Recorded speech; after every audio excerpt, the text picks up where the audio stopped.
Turn to John chapter 7. John chapter 7, and we're going to start reading in verse 11. It says, Then the Jews sought him at the feast and said, Where is he? And there was much murmuring among the people concerning him, for some said, He is a good man. Others said, Nay, but he deceiveth the people. Howbeit no man spake openly of him for fear of the Jews. Now about the midst of the feast Jesus went up into the temple and taught. And the Jews marveled, saying, How knoweth this man letters, having never learned? Jesus answered them and said, My doctrine is not mine, but him that sent me. If any man will do his will, he shall know of the doctrine, whether it be of God, or whether I speak of myself. He that speaketh of himself seeketh his own glory, but he that seeketh his glory that sent him, the same is true, and no unrighteousness is in him. Did not Moses give you the law, and yet none of you keepeth the law? Why go ye about to kill me? The people answered and said, Thou hast a devil, who goeth about to kill thee? Jesus answered and said unto them, I have done one work, and ye all marvel. Moses therefore gave you circumcision, not because it is of Moses, but of the fathers. And ye on the Sabbath day circumcise a man.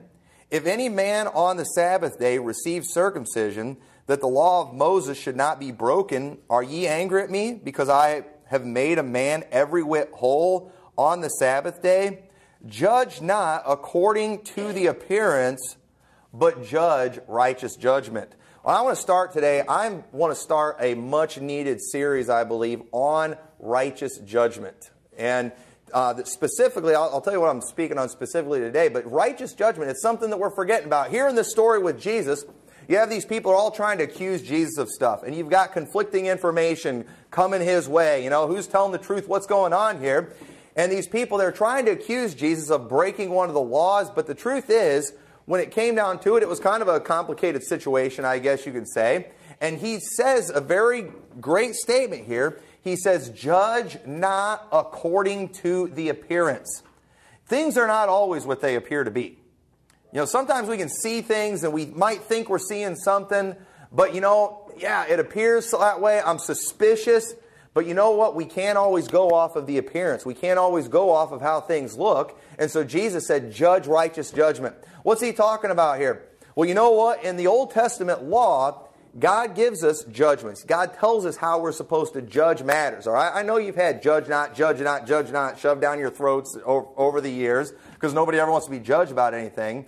We will be talking about that in a future sermon. But understand, we are supposed to judge things, but we're supposed to judge righteous judgment.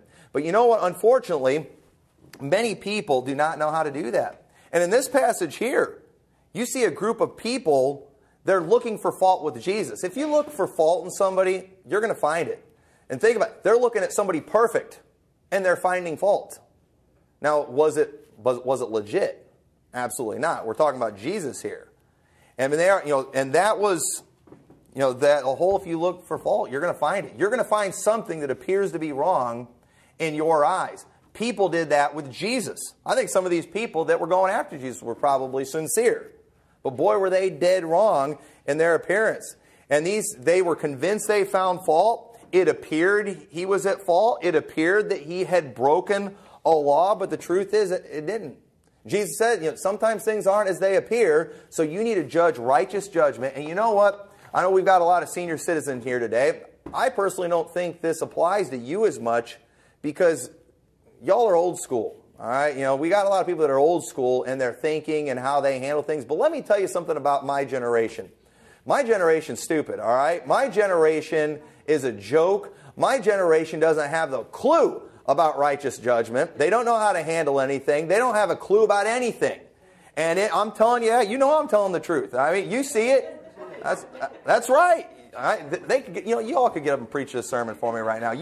They testifying right there on my behalf. I'm telling you the truth. Our generation is a joke. We don't know how to handle things. We don't know how to judge righteous judgment. Our government, our court system, it is corrupt, it is perverted, it is disgusting. The people who are making our laws, our senators, our legislators, they are wicked as all get out. And the things that they are pushing out there, the things that the news media is shoving down our throats, it has gotten into us. And it's gotten into our way of thinking, and I am seeing God's people judge things the exact same way the world does. I'm seeing God's people judge things exactly the way the news media does it, the way our government does it, our perverted, wicked government, and God's people are judging things the same way. We ought to be better than that. I expect that bad judgment to come from a bunch of reprobates out in Washington, D.C., but I don't expect it from God's people. I expect it from some of these people that I'm convinced are demon-possessed.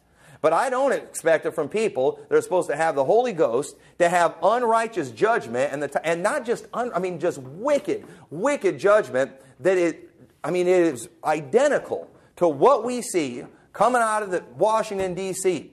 How does this happen to people? It's because they're watching the news. They're hearing these things all the time, and it has changed us. It has changed us. Things that people never would have done before, never would have said before, they are saying it now. And we have got to get back to judging righteously. I want to read just a few quotes to you. These are quotes from Democrats. And don't think I'm just picking on the Democrats, all right? I'm just as disgusted with the Republicans as I am the Democrats, all right? I hate them both equally, all right? I'm free from all prejudice in that area. I hate them equally. But listen to this. This is what Harry Reid, at the time, I believe at the time he was the Senate Majority Leader, okay? That's pretty high up there in Washington, D.C. You'd think these people who are in these high positions would have a little bit of knowledge when it comes to law and how things work. But he told this website that a person that had invested with Bain Capital called his office and talking about Mitt Romney, said he hadn't paid his taxes in 10 years. An anonymous source told him he hadn't paid his taxes in 10 years. And this is what he said. Harry Reid said he didn't pay his taxes for 10 years. Now, do I know that this is true? Well, I'm not certain. Well, then why are you saying it? Why in the world would you as a senator go and another guy who's running for the highest office in the land just get out there? What makes you think you can just throw out a rumor that you got from an anonymous source? Do you realize how wicked that is to just throw out a rumor about somebody? He didn't say, no, I saw evidence of this. No, an anonymous person called my office and told me this. And you're just going to get up there and just throw out that accusation. Well, I don't think Romney paid his taxes either. Okay, all right, if you're going to say that, okay, I know y'all are Americans in here, but let me tell you, I'm not a stinking American. I'm a Christian, all right? I'm a citizen of Israel. And let me tell you something. You don't come to me and just throw an accusation about somebody when you have no evidence. Okay, all right, great, you think that. Now show me, what makes you think that? Did you see his tax returns? Have you seen his financial reports? No, but I just don't like him. Oh, so that means you're just justified to say whatever about it. I don't like Mitt Romney either. But I don't know. And people just think they can go and say things like that. And one person, I forgot who it was that said this. This is a famous quote. The nature of the evidence is irrelevant. It's the seriousness of the charge that matters. Okay, now I know, listen, if you're a typical American, that doesn't sound that bad. But you all realize that before you should charge somebody with something, you need to have evidence. And they're saying, no, we got to look into this. Not because we've got evidence, but because, boy, that's a serious charge. Well, you know what? I charge you with murder. Yeah, I think Brother Lonnie's probably killed somebody before. Oh, well, we got to open an investigation now. Well, where's your evidence? Well, I don't have any, but man, that's a serious charge, so we need to find out. So now we're all going through Brother Lonnie's past history. We're calling up all his family members, breaking into his house, looking at his computer, doing all these things, just invading his privacy, just because some ding-dong came along and just threw an accusation out at him. No, we got to do something about it because it's the seriousness of the charge. That is so ridiculous, folks, but welcome to America. And that's not just happening in Washington, D.C. It happens amongst God's people. They're that stupid when it comes to these things. Hillary Clinton. That's something else she said. Now, once again, all right, if some of this stuff might not sound that weird to you, just understand you've been watching way too much news. And you need to take a break from that stuff. But listen to what Hillary Clinton said when she was speaking to sexual assault victims. Okay? Sexual assault victims. Oh, well, we need... by the time you probably better be careful about what you're going to say here, because she's talking to victims here. You know what she said to them? She said, you have a right to be heard. you have a right to be believed. Now, wait a minute. What's so wrong? Here's the thing. What if some woman just comes along and accuses me of something and I haven't done anything? Do now all of a sudden, no evidence, but she has the right to be believed. Because we're for victims, we're for helping those who are weaker. Yes, but do you understand we're supposed to have a love for law and justice. And we don't want to go and hurt somebody that's innocent. And so when somebody throws an accusation out, we have no right to just go running with it unless there's some clear evidence. That's the mentality people used to have. All right, those of you that are old school in here, you understand that, you get that, but you realize that is not what is going on in this country today. We just have accusations being thrown out everywhere. The news media, one of the things they do, knowing how stupid the American people are, they'll put a headline out there, with some crazy charge, Trump lied, ? Well, now they're not saying he lied, but it's like putting your head, oh, did he lie? Trump cheated on his taxes, ? So they're not lying. Yeah, the question's out there. Okay, well, here's the thing. Who asked the question? What made them ask the question? What evidence did they see to cause them to ask the question? Well, I don't know, but that's a pretty serious charge. You know what Trump needs to do? Trump needs to show us his tax returns. Because, and then this will all go away. So, wait. Now, somebody just throws out an accusation, absolutely no basis, and he's required to defend himself. We used to have an attitude around here, innocent until proven guilty. We used to have an attitude that the burden of proof is on the prosecution. But that's not the case today. The way it is today, you get accused of something, and it's up to you to prove otherwise. And we've seen these things, too, where these women come out about some guy who, it's always when he's running for office. Whenever some guy's running for office, some woman from 30 years ago comes along and says he did something. Now, do I trust politicians? No. Do I think a lot of them are probably perverts? Yes. All right, that's what I think. But at the same time, we have no right to hold a man accountable for something that just one woman said with no proof from 30 years before. You know how wicked that is? Do you know how wrong that is? Do you realize what we are doing, the precedent that we are setting? That type of thing ought to be ignored. But here's the thing. A lot of this stuff, it's not going to the courts. Because, the courts aren't even going to pay attention to it. There's no evidence. But we've got our dingbat news media. We got the social media world that runs with it. And they just start attacking. And these people got news reporters out there. And all of a sudden now, they got to defend themselves. And they got to tell everybody what they were doing from this time and that time. From 30 years ago. Who can do that? You all don't even know what you were doing 3 days ago. And yet these guys are supposed to know what they were doing 30 years ago? And they're required to give proof of what they did? No, they are the accused. The accuser is the one that's supposed to give proof. But we don't even think that way anymore. And our wicked, vile news media will take those stories and wall-to-wall coverage of an accusation with no proof. And what do the American people do? They sit there and watch it and make their ratings go up. Man, you ought to boycott those goofballs. You ought to turn that junk off and never listen to them again. Let those people be forgotten. That is as wicked as all get out. And as Christians, we should have a love for two things: justice and mercy. Look what it says in Micah 6:8. He hath showed thee, O man, what is good. And what doth the Lord require of thee, but to do justly, and to love mercy, and to walk humbly with thy God. Listen, there is nothing wrong with wanting justice and seeing bad guys go down. I think that's appropriate. If you're excited when they catch the murderer and he goes down, I don't think you're a bad person for that. It's okay to want to see the bad guys get justice. But at the same time, you ought to love mercy too. We ought to love mercy. So here's the thing too, and I've preached on this before. I'm not going to spend a lot of time on this. One of my favorite things about being a Christian, I'll just admit it. We're all tempted with power, right? We all like to get a little bit of power, don't we? We all want some power. Well, you know what? One of the things I like, one of the power that God has given me a power and an authority that I have that I like. I have the ability, I have the power and the authority, and I'll beat my chest about it all day long, to forgive things that are done to me. Not only can I forgive people, I can show them mercy. I have the power that when somebody does an injustice to me, that I can take that injustice and I can say, you know what, forget it, and I can show mercy back to that person. God has given me that power to do that, and you know what? I love that power.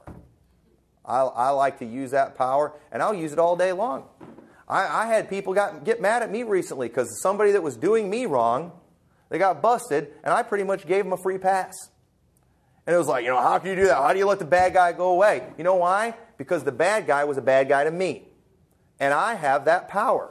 Well, he did bad to other people too. Well, you know what? I gave them the information they needed, and I said, you take it, you do what you want to with it.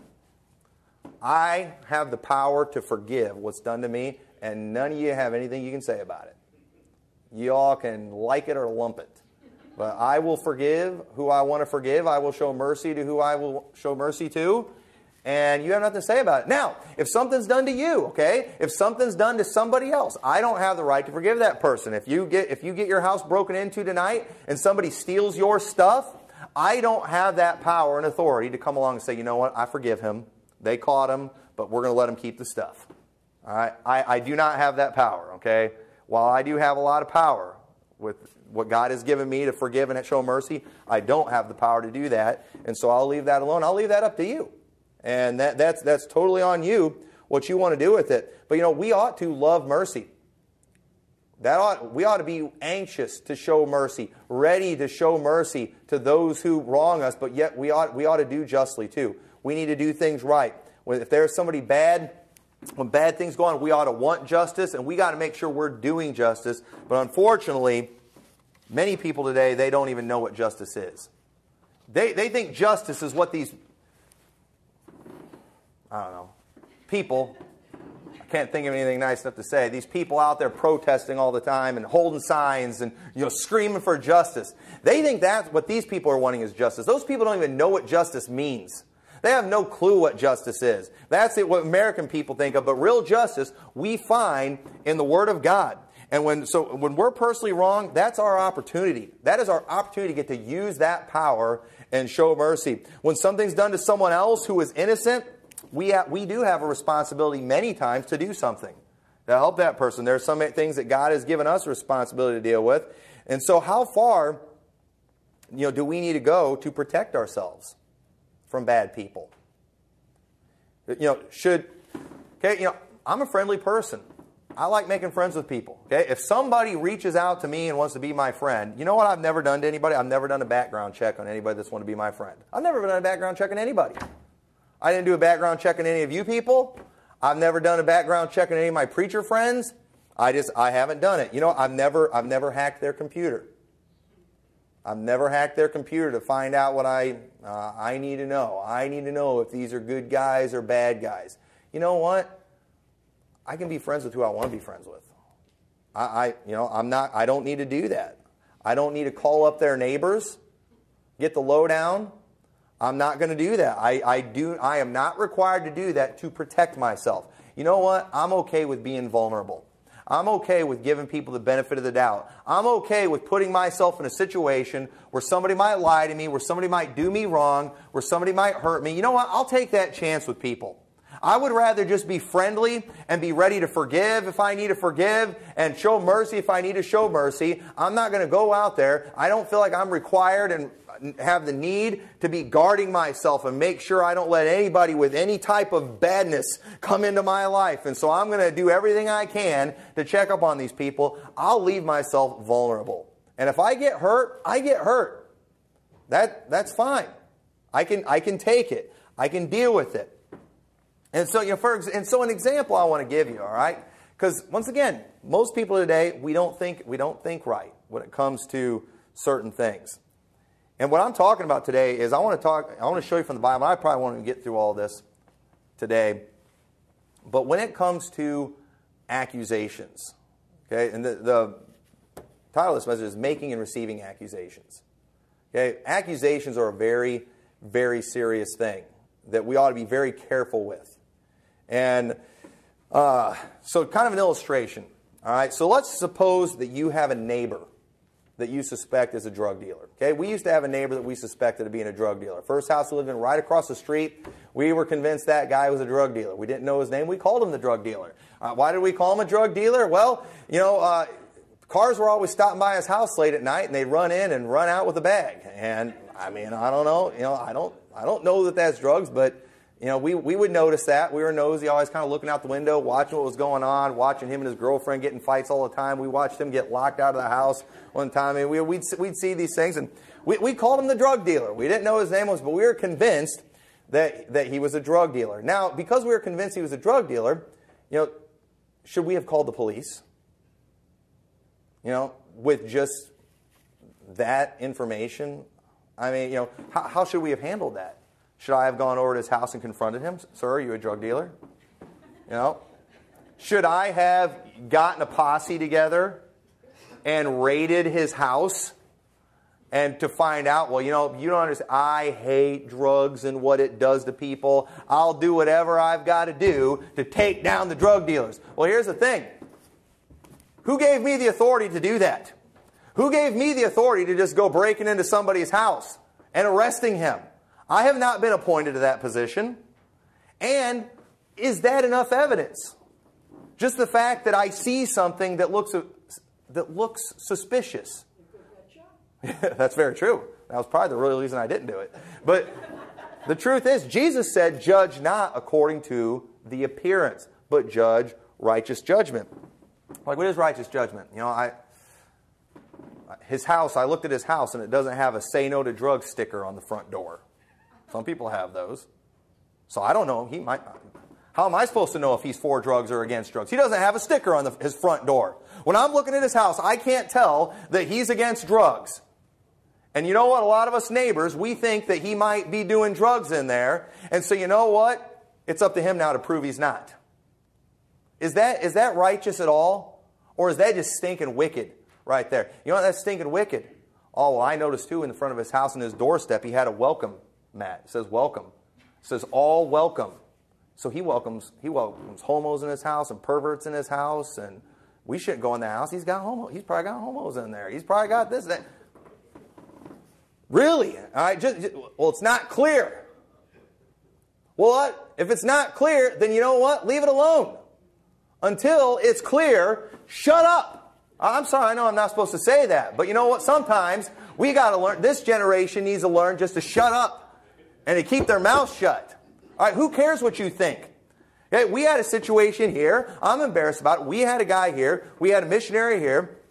He preached, and he was trying to raise support, and he brought all his kids, and he did not bring his wife, and he had a young lady with him.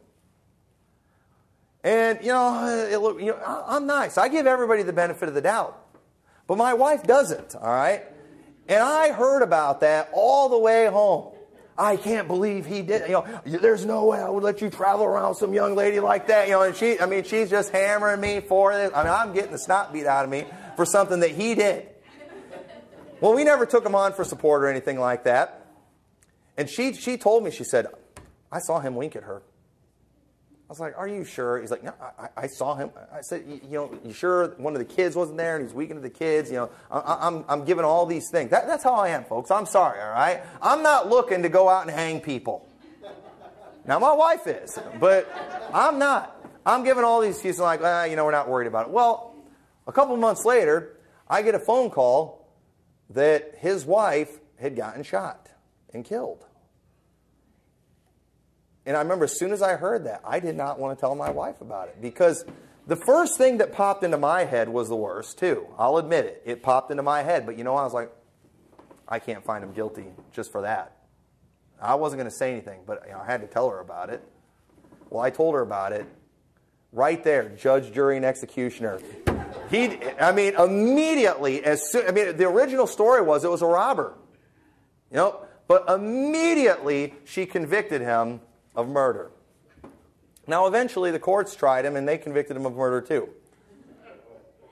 But at the same time, should he have gone to prison for her judgment? Okay? No, with what she had, that's not enough to hang anybody. Okay? But she did, in her mind. Now, would she have actually thrown him in prison? No. But do you understand, though? We did not go say one thing to anybody about it. We didn't go post it on social media. We didn't do it. It was none of our business.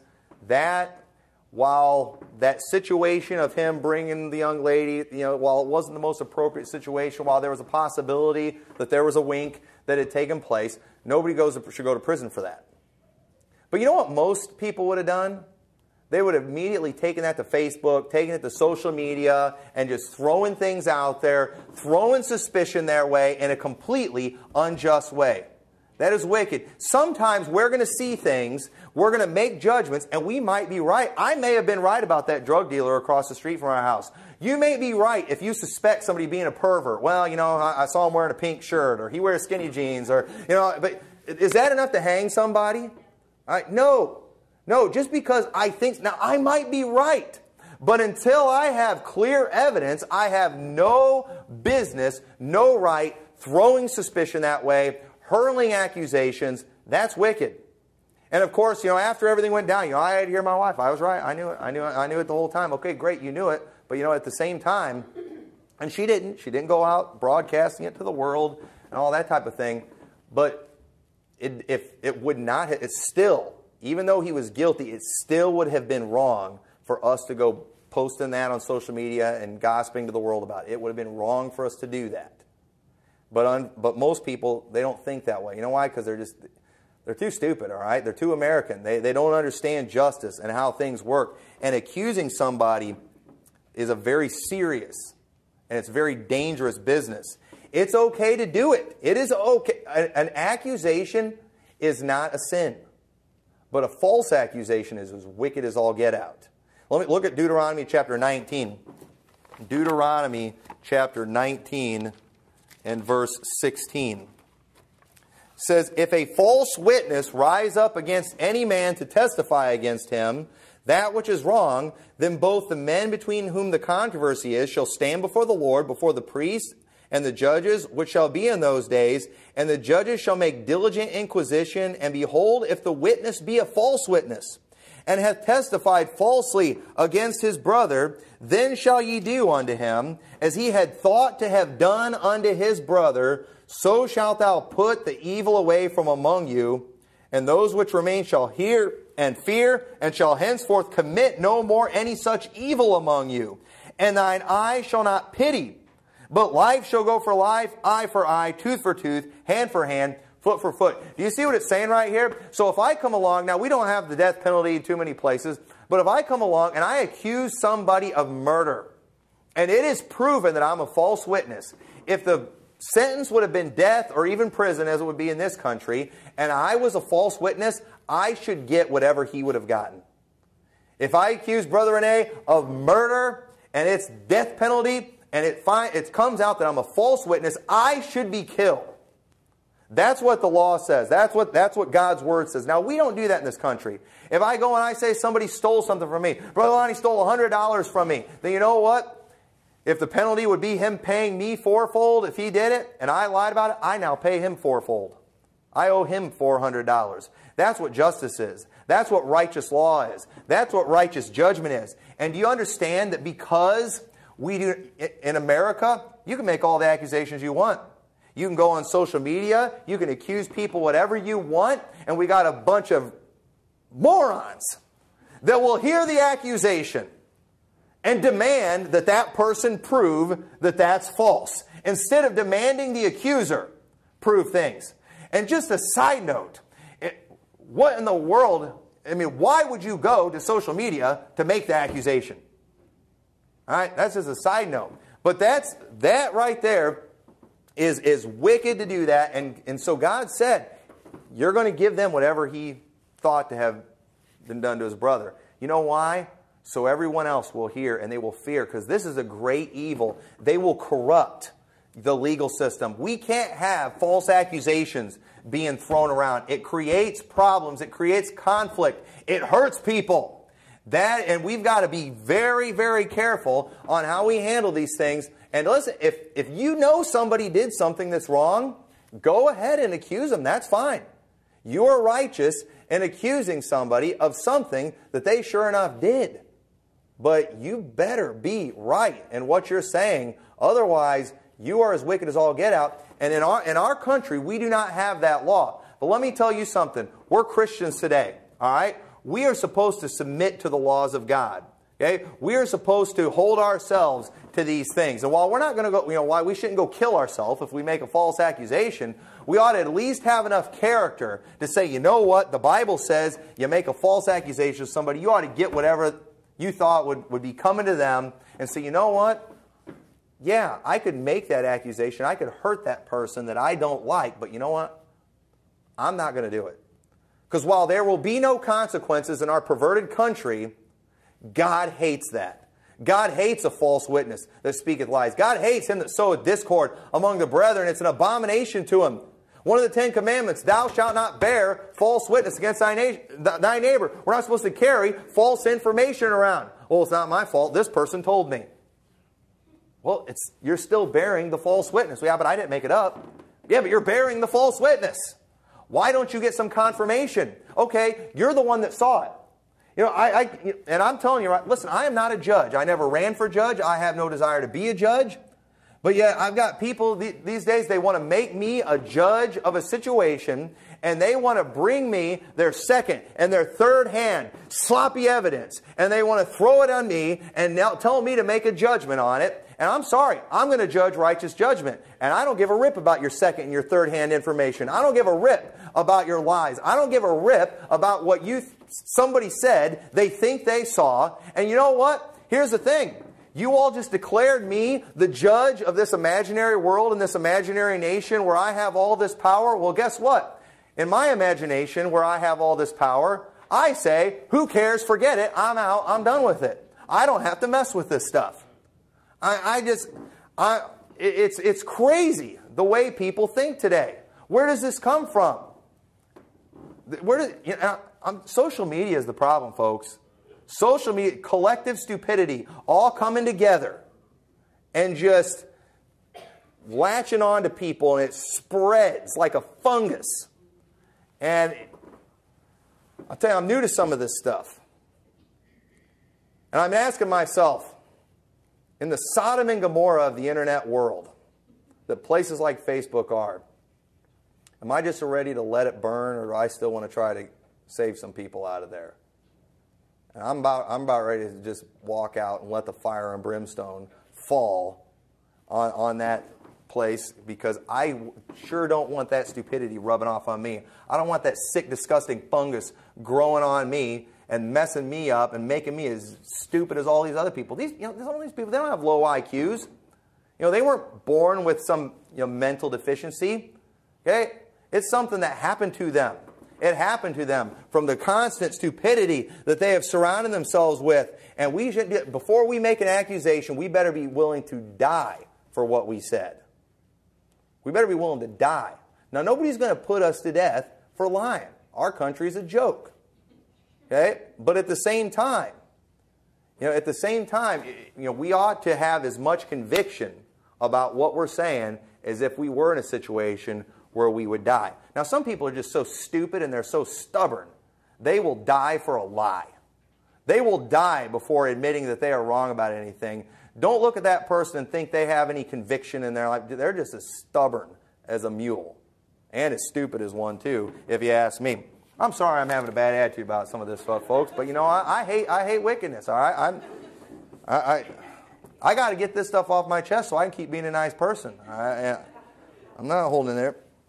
But we should never, ever, and I don't have to ever, listen to the witness of someone who has proved themselves to be a bad witness. You know why? They should be put to death. That person, that town crier, okay? This is what I'm seeing in the social media world. Okay? This is something I've learned in the last few months. Okay? There was a time when, nighttime, evening comes around, back in the days of farming, back before television, people didn't have anything to do except, get together, socialize, And what would often happen, we've all seen the mob scenes and the lynch parties and the witch hunts and things, and the angry villagers with the pitchforks. Why did they do that? It's always because there was some idiot, the village idiot, would go and he would get the town all stirred up about something. Everybody's fine, everybody's relaxed, but the village idiot comes in, he gets everybody all fired up about something, he gets them all up in arms, and they all go out with their torches and pitchforks ready to take somebody down because they want justice. And the truth is they're just a bunch of bloodthirsty jackals is all that they really are. Well, then television comes along and everybody is now in their house. We don't socialize, we don't get amongst people. But now we have another thing that came back and it brought us back to that, and it's the social media world. Where now people aren't watching TV and stuff, they're all back to, communicating and all, connected with each other. And then you got the village idiots that are on the internet world that go and they get everybody all fired up on there. And they get their collective stupidity comes together, and they go on their witch hunts. They get out there with the pitchforks and the torches and all these things, and they go on the attack. And it's the dumbest thing I've ever seen in my life. But it is the reality of what is going on. And a lot of these people that are out there that start these lies, and they get busted, but we're America. We don't put those people down. We don't take away their social media from them. But what we could at least do is say, that person's a proven liar. That person is the village idiot. And you know what? We don't take accusations from them. And if you come to me with a false accusation, you lie about somebody, you get busted, don't be mad at me when I don't listen to you the next time. Don't be mad when I just completely ignore it. Yeah, but I'm right this time. This time I'm right. This time I've got proof. I don't care. I don't care. All I have is your word. You could be correct, but you are a proven liar and a proven deceiver, and I don't have to listen. In my world, all right, in this fantasy world where you have made me a judge, I throw out. In my world, in my fantasy world, where I'm the judge, okay, that you're playing a part in because you're bringing this evidence to me, we kill false witnesses. And so you know what? You're dead to me. And I don't have to listen to what you say. So I'm sorry, but if we're going to play this game of fantasy world, you lie to me about somebody, I will never listen to you again because you are dead to me in my world, where I'm a judge. So just deal with that. Remember that, folks. And I like power, okay? I'll admit it, okay? All right, but where I've worked, in the years where I've worked in factories where I work now, one power I've always had that I don't ever want to lose is the power to have some influence with management. Now, how did I wield this great power? I keep my mouth shut most of the time. I save my complaints for things that are legit, that are really important. I make sure I'm right. I'm not that guy complaining to them all the time. And there's those people that are constantly crying to the management about stuff. And you know what they do? They tune them out. They don't pay attention. They don't take that serious. But when a guy comes along, man, this guy, he works hard, he does right, he never complains, and then they pay attention. And so that's how I've been able to get my way in some pretty big things before. I'm not constantly crying about stuff. I'm not constantly throwing out crazy things. I'm not doing that. And it gives a great power. It gives some legitimacy to what I say. So y'all just keep that in mind, all right? If you want to take somebody down, all right, you better make sure you never, ever lie. You better make sure you're 100% accurate. And if you want me to take part in that, if you want to declare me the judge of a situation that I did not ask to be the judge of, you better come to me with a perfect record. And so make sure you're right. Otherwise, just leave it alone. It's always the same individuals that are always just throwing out accusations. And I don't have to listen to those people. I'm not going to listen to people. They're dead to me when it comes to their opinion, when it comes to their accusations. I'm not going to listen to what they have to say. God hates a false witness who speaketh lies. It's an abomination to God who sows discord among the brethren. And if God can hate him, I can hate him too. And I will. That's exactly what I'll do. So when people are convinced they're right, what they often do is they just start throwing everything in the kitchen sink at the person.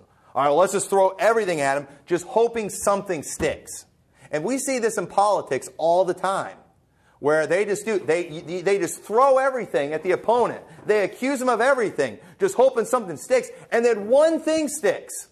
And then that justifies everything else they threw at them. No, all that false stuff you threw, it takes away the one thing that you got. Yeah, you did find one thing that it looks like you might be right on, but I'm sorry, I'm not going to listen to you, because when you throw 20 things at somebody and they're all a lie, and you accidentally got one thing to stick, I'm going to pay attention to the 20 lies versus the one truth that you got lucky with.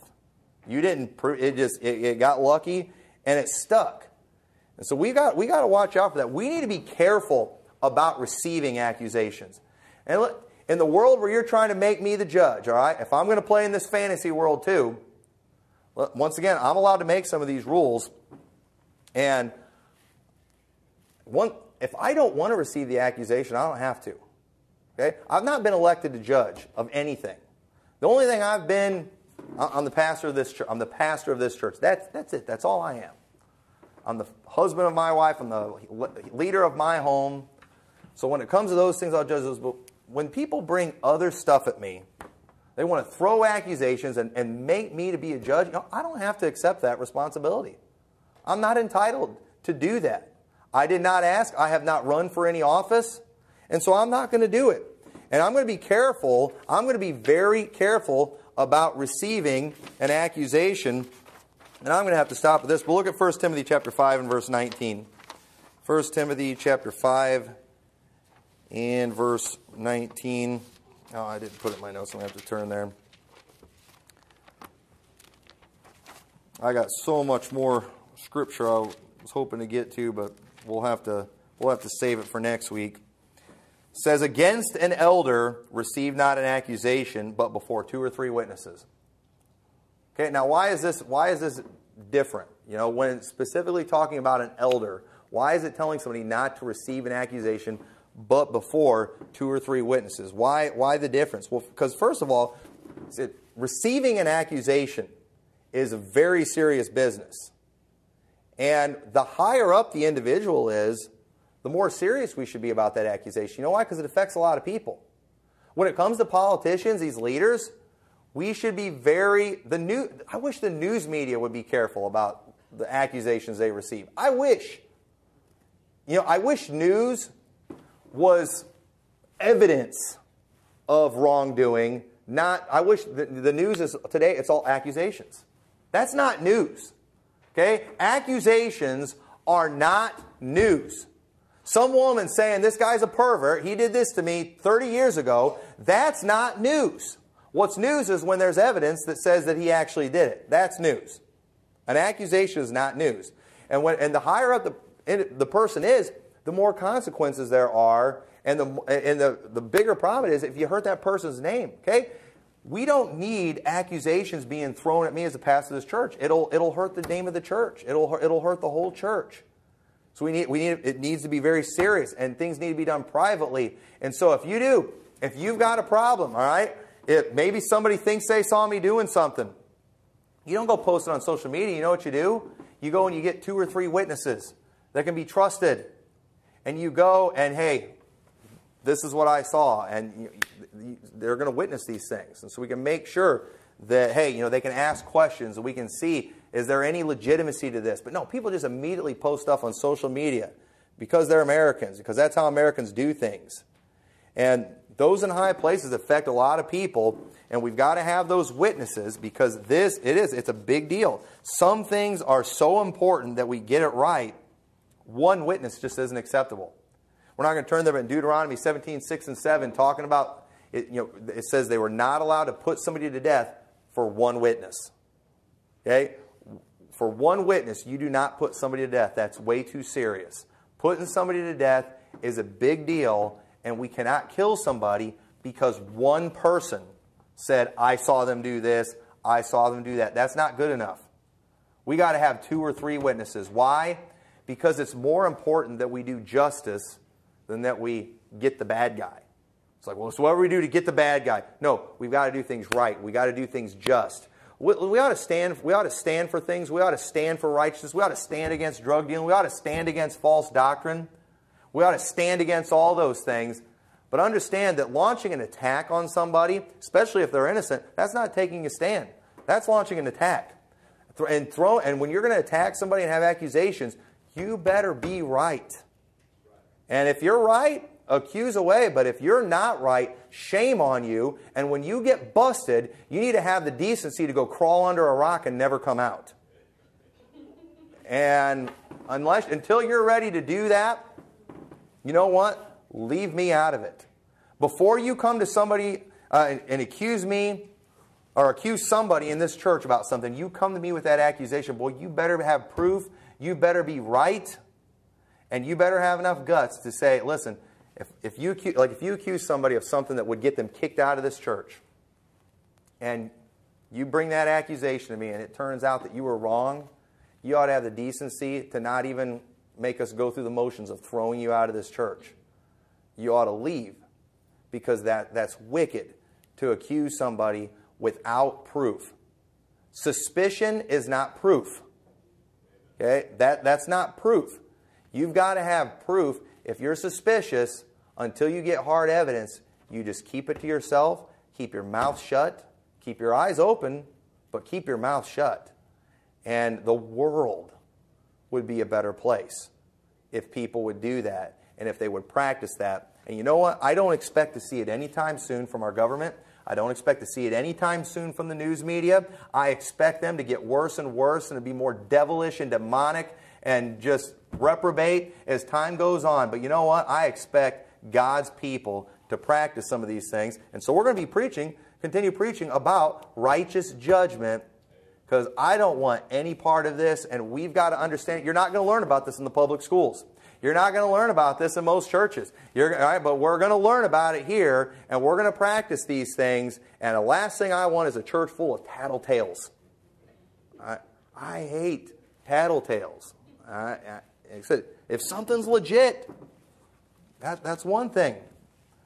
But are you ready to die for this? If you come to me, next time somebody comes, I'm going to start doing that. Next time somebody comes to me with an accusation, are you willing to die for this stand? Now, I'm not going to kill you if it turns out you're a liar. But you will be dead to me. And when I say being dead to me, that means when it comes to accusations, I will never listen to your accusation again. Y'all understand that? Right? You want some power with me? Don't you ever falsely accuse anybody. I will never listen to your accusations again. Ever. Because I have spiritually killed you as a witness for being a false witness, and you can never do it again. We don't physically do it, so I'll mentally do it in my mind. And I don't care how much proof you have next time, I'm not going to pay attention to it. And I hope y'all understand that. And I believe that's righteous judgment right there. That's how I handle things. People don't like that, but you know what? When it comes to me, right here, my kingdom, it's about 5'9" tall, and so many inches wide. I don't know. And in my kingdom, we do our best to go by these rules. And so when you put something on me in my kingdom, don't get mad at me when I'm using Old Testament biblical principles for how I handle these things. And don't be mad because I don't act like the rest of America. I use my American citizenship when I need to, like Paul did. Paul invoked his Roman citizenship a few times, and that's fine. I'll do that when I need to with our government. But at the same time, I disassociate myself with the American way when it comes to how laws and things are handled, and I identify with this. And so I hope that was a help to you, and I hope that I hope we will practice this in our church. And I'm not mad at anybody in here. I'm mad at our country. I'm ticked at our country, and I want us to be different. I hope that was a help. So with that, let's pray. Dear Lord, we thank you so much for your word. We thank you for these principles that you've given us to help us avoid some horrible mistakes, Lord. So many people's lives have been destroyed from rumors and gossip, dear God, and false accusations. And I pray, Lord, that we will have a hatred for that it will disgust us, that we will see it like you see it, as just wicked and abominable. And I pray you'll help us to do everything we can to stay as far away from that as possible. And you'll help us to judge righteous judgment. And in your name we pray. Amen.